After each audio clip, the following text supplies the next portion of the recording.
একটা কথা বলে আমি বিদায় নিচ্ছি আপনাদের থেকে। আল্লাহ কখন কার তকদির পরিবর্তন করে দেয় বলা যায় না। সামান্য একটা কাজও হয়ে যেতে পারে আপনার জীবনের জন্য জান্নাত পাওয়ার মাধ্যম। পৃথিবীর অনেক বড় বড় পাপীদেরকে আল্লাহ মাফ করে দিয়েছেন, এমন রেকর্ডও। এবার একটু শুনেন, হযরত মূসা আলাইহিস সালামের যুগে একজন পাপিষ্ঠ, এমন পাপিষ্ঠ ছিল যাকে সমাজ থেকে সবাই বহিষ্কার করে দিয়েছে। যখন তার শরীর দুর্বল হয়ে গিয়েছে, রোগাক্রান্ত হয়ে গিয়েছে, ক্ষমতা শেষ হয়ে গিয়েছে, সবাই তাকে এলাকা থেকে বের করে দিয়েছে। এমন একটা জায়গায় তাকে ফেলে দিয়েছে যেখানে আশেপাশে কেউ। এবার সে যখন অসুস্থ শরীর, খাবার নাই, ঘুম নাই, শরীরের মধ্যে ক্ষত বিক্ষত, একদম জরজন্য অবস্থা, যখন তার পাশে কেউ নাই, এবার সে চোখের পানি ছেলে রবের দিকে তাকিয়ে বলে, ইয়া রব, সবাই তো আমাকে ফেলে দিয়েছে, তুমিও কি আমাকে ফেলে দিবা? মাওলা, তুমি না রহমান, তুমি না গফফার, তুমি না সত্তার, তুমি না খালিক। ও মাওলা, তোমার দরবারে তো রহমতের কোনো কমতি নাই। আমি ভুল করেছি মাওলা, তোমারই তো করেছি, তুমি চাইলে তো মাফ করে দিতে পারো। এরকম সে কান্না করতে করতে করতে এক পর্যায়ে তার নিঃশ্বাস বের হয়ে গেছে, সে মারা গিয়েছে। ইন্না লিল্লাহি ওয়া ইন্না ইলাইহি রাজিউন। অন্যদিকে আল্লাহ তাআলা মূসা নবীকে বললেন, হে মূসা, তুমি অমুক জায়গায় যাও, ওইখানে আমার একজন বান্দা মারা গিয়েছে, তুমি তাকে সুন্দরভাবে গোসল টোসল করিয়ে আমি আল্লাহর দেওয়া বিধান মোতাবেক তাকে দাফন করে আসুন। তো যেহেতু মূসা নবী আল্লাহর নির্দেশ পেয়েছেন, কোন মূসা নবী? যিনি নবী, জলিলুল কদর একজন নবী। উনি ওই এলাকায় গিয়ে যখন খুঁজতে লাগলেন মানুষটাকে, সবাই বললেন, আপনি একজন নবী, এরকম গুনাহগারকে আপনি খুঁজেন কেন? তো রব পাঠালেন, যেহেতু বুঝে শুনে পাঠিয়েছেন। এখন আয়েশা দেখে যে সবাই ওটার বিপক্ষে, কাহিনী তো মিলে না, ব্যাপারটা কি? যেহেতু রবের হুকুম এসেছে, কারো কথা শোনার কোনো দরকার নেই। এবার উনি গিয়ে সমস্ত কাজকর্ম করে আল্লাহর দেওয়ার বিধান মোতাবেক ওনাকে দাফন করলেন। এবার মনে মনে প্রশ্নটা রবকে করলেন, ইয়া রব, সবাই তাকে পাপী বলছে, কিন্তু তুমি আমার মতো একজন নবীকে দিয়ে তাকে গোসল দেওয়াইলা, নিশ্চয় তার তো কোনো কাজ তোমার পছন্দ হয়েছে। রব বলে, এলাকার মানুষ যা বলছে সব সত্য, সে অনেক পাপী, সেটা সত্য, কিন্তু সে মৃত্যুবরণ করার আগে আমাকে এত সুন্দরভাবে ডেকেছে, এত মায়া করে ডেকেছে, এত ভালোবাসা নিয়ে আমার নামকে ডেকেছে এবং আমার কাছে স্যালেন্ডার করেছে, আমি রব মালিক ইয়াউমিদ্দিন, আমি মালিক। তার সারা জীবনের গুনাহকে খুশি হয়ে ক্ষমা করে দিয়েছে। মূসা নবীর উম্মতকে যদি আল্লাহ এমন দয়া করতে পারেন, আপনি আমি তো রাহমাতুল লিল আলামিন নবীর উম্মত। নবী রাহমাতুল লিল আলামিন বলেছেন, হে আমার উম্মত, তোমরা আমাকে দুইটা জিনিসের জামানত দাও, আমি তোমাদেরকে জান্নাতের জামানত দিচ্ছি।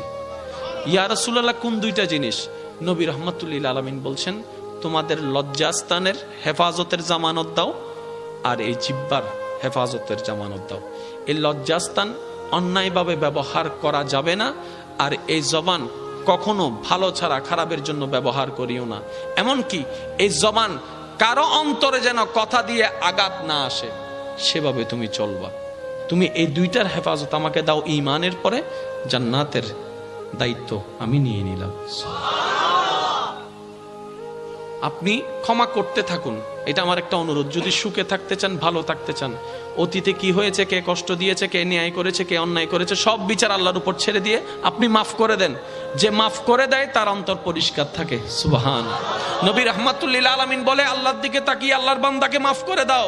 তোমার যদি ইজ্জতে কমে যায়, আমি নবী থেকে হাসরের ময়দানে তুমি নিয়ে নিও, তারপরে তুমি মাফ করতে থাকো। কারণ তুমি যত মাফ করতে থাকবা, হেসে হেসে মাফ করতেই থাকবা, তত তুমি দুনিয়াতেও ভালো থাকতে পারবা, পরকালেও ভালো থাকতে পারবা। সুবহান। একটা কথা মনে রাখবেন, দুনিয়াতে আমরা সবাই মেহমান হয়ে এসেছি, কেউ পার্মানেন্টলি থাকতে আসেনি। তো 2 দিনের দুনিয়া, অর্ধেক সময় তো শেষ। আসেন না, এই অল্প সময়টা আল্লাহ এবং রসুলের বিধানকে সামনে রেখে মানুষকে উপকার করে যতটুকু পারি মানুষের কল্যাণ করে যেন কাটাইতে পারি। আল্লাহ আমাদের সবাইকে সে তৌফিক দান করুক। যে ধর্মে মুস্কি হেসে কথা বললেও সওয়াব। আরেকটু জোরে। এক মুসলমান আরেক মুসলমানের সাক্ষাৎ হয়েছে, আসসালামু আলাইকুম। ওয়ালাইকুম আসসালাম, ভাই কেমন আছেন? তারা শুধু কৌশল বিনিময় করছে, তারা কুশল বিনিময় করছে। আল্লাহ বলছেন ফেরেশতা সওয়াব লেখো, আরেক ফেরেশতারে বলে ফেরেশতা মুসাফা করে হাত ছুটার আগে তাদের গুনাহ মাফের ব্যবস্থা করে দাও। তাহলে যে ধর্মে সালাম দিল সওয়াব, দেখা করলো সওয়াব, খবর নিল সওয়াব, খাবার দিল সওয়াব, পানি দিল সওয়াব, এমনকি রাস্তায় হাঁটার পথে এতিম বাচ্চার মাথায় 2 সেকেন্ড দাঁড়িয়ে হাত বুলিয়ে দিয়েছেন, এটা তো সওয়াব। এখানে কমতি বলে কোনো শব্দ নাই। এরপরেও যদি আমরা নিজেকে গোছাতে না পারি, আফসোস করা ছাড়া কিছু উপায় নাই। সেজন্য আমি একটা অনুরোধ, আপনি যতটুকু পারেন আপনার সাধ্য মোতাবেক মানুষের উপকার করার চেষ্টা করবেন। হ্যাঁ, আপনি বলবেন আমার উপকারের দাম পাই না, ভালো ব্যবহারের দাম পাই না, আমি সেবা করলে সেটার দাম পাই না, আমি ভালো করলে আমাকে উল্টা করে। হ্যাঁ, আমি আপনার সব কথা মানলাম, তবে অনুরোধ রাখবো বিনিময়টা ওই বান্দার থেকে চেয়েন না, ওই বান্দার রব থেকে চান। বান্দা দিলে আর কদ্দুর দিবে, কিন্তু ওর রব যখন দেওয়া শুরু করবে আপনি রাখার জায়গা পাবেন না। আপনি শাশুড়ি দেখবেন না, আপনি বউ দেখবেন না, আপনি স্বামী দেখবেন না, আপনি মা দেখবেন না, আপনি বাবা দেখবেন না, আপনি চাচতো ভাই, কোনো কিছু দেখবেন না। আপনি শুধু দেখবেন একটাই, এটা আমার রবের বান্দা, এটা আমার রবের বান্দা, এটা আমার রবের বান্দা, এটা আমার রবের বান্দা। তো কেউ যদি জিজ্ঞেস করে তুই শাশুড়ির এমন সেবা করছিস কেন, আরে তোর তো একটা জীবন আছে, আপনি বলবেন আমি আর শাশুড়ির সেবা করছি না, আমি আমার রবের একজন বান্দার সেবা করছি, শুধু আমার রবের দয়া পাওয়ার জন্য। এবার শাশুড়িকে জিজ্ঞেস করা হচ্ছে আপনি বউকে এত ছাড় দিলেন কেন, বউয়ের সাথে এত ফ্রেন্ডলি চলেন কেন? আপনি বলবেন আমি আমার ছেলের বউয়ের সাথে চলি না, আমি আমার মেয়ের সাথে চলি। আরে আমার মেয়েটা তো আমার রবের বান্দা, আমি আমার রবের বান্দাকে খুশি করে চলার চেষ্টা করছি।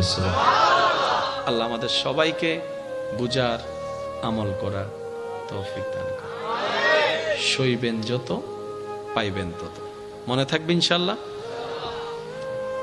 একটা দাওয়াত আসছে পূর্ব কচুখাইন যুব সেনানী সংঘের ব্যবস্থাপনায় আগামী 19শে নভেম্বর পূর্ব কচুখাইন জামে মসজিদ মোহাম্মদিয়া দরবার শরীফ প্রাঙ্গণে। ওখানে মেহমানে আলা থাকবেন রৌনকে আহলে সুন্নাত আল্লামা আবু সুফিয়ান খান আবিদি আল কাদেরি সাহেব, আর প্রধান বক্তা থাকবেন আমার ভাই রৌনকে আহলে সুন্নাত শাইখ ডক্টর সাইফুল আজম বাবর আল আজহারি সাহেব। আরো অনেকেই থাকবেন 19শে নভেম্বর পূর্ব কচুখাইন জামে মসজিদে। ইনশাল্লাহ আপনাদেরকে দাওয়াত দেওয়া হলো, যাওয়ার চেষ্টা করবেন। নামাজ ছাড়া যাবে? আমি আওয়াজটা শুনি নাই। কার স্বার্থে? নিজের স্বার্থে। কার স্বার্থে? নামাজের ভিতরে ব্যায়াম আছে না নাই? নামাজের ভিতরে ব্যায়াম আছে না নাই? নামাজের ভিতরে মনের শান্তি আছে না নাই? নামাজের ভিতরে আত্মতৃপ্তি আছে না নাই? মনে রাখবেন, একটা হচ্ছে দেহের খাদ্য, হুজুর, একটা হচ্ছে শরীরের শক্তির জন্য দেহের খাদ্য, আর একটা হচ্ছে রুহের খাদ্য। আমরা বেশিরভাগ ক্ষেত্রে দেহের খাদ্যটাকে দেওয়ার চেষ্টা করি, রুহের খাদ্যটা দেওয়ার চেষ্টা করি না। মনে রাখবেন, দেহের খাদ্য পৃথিবীতে কাজে লাগে, রুহের খাদ্য পৃথিবীতেও কাজে লাগে, কবরে হাসরেও কাজে লাগবে। সুবহানাল্লাহ। এমন একটা জীবন বানান আল্লাহর রহমতকে সাথে নিয়ে, যেন সবাই আপনার জন্য অন্ধকার একটা ঘর খনন করবে, কিন্তু আপনাকে রাখার পরে উপরে মাটি দিয়ে অন্ধকার করে দেওয়ার সাথে সাথে আল্লাহর রহমতে যেন আপনার অন্তর থেকে নূর বের হয়ে সমস্ত কবরের অন্ধকারকে হার মানায় দেয়। সুবহানাল্লাহ। কাদ আফলাহা মান যাক্কাহা। আল্লাহ আমাদের সবাইকে কবুল করুক, আমিন। আজকের মাহফিলকে কবুল করুক। সভাপতি মহোদয় আছেন, কেরাম আছেন, আল্লাহ পাক ওনাদের হায়াতে এলমে হাজার গুণ বরকত দান করুক, আমিন। আগামী বছর এই মাহফিলকে আরো সুন্দরভাবে আয়োজন করার তৌফিক দান করুক। অত্র এলাকায় যত সুন্নিয়তের মাহফিল হয়, আল্লাহ প্রত্যেকটি মাহফিলকে কবুল আর মঞ্জুর করুক, আমিন। ইয়া নবী সালাম আলাইকা আলাইকা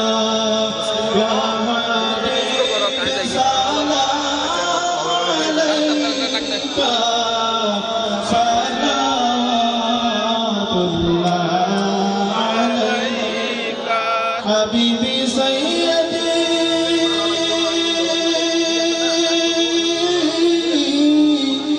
يا رسول الله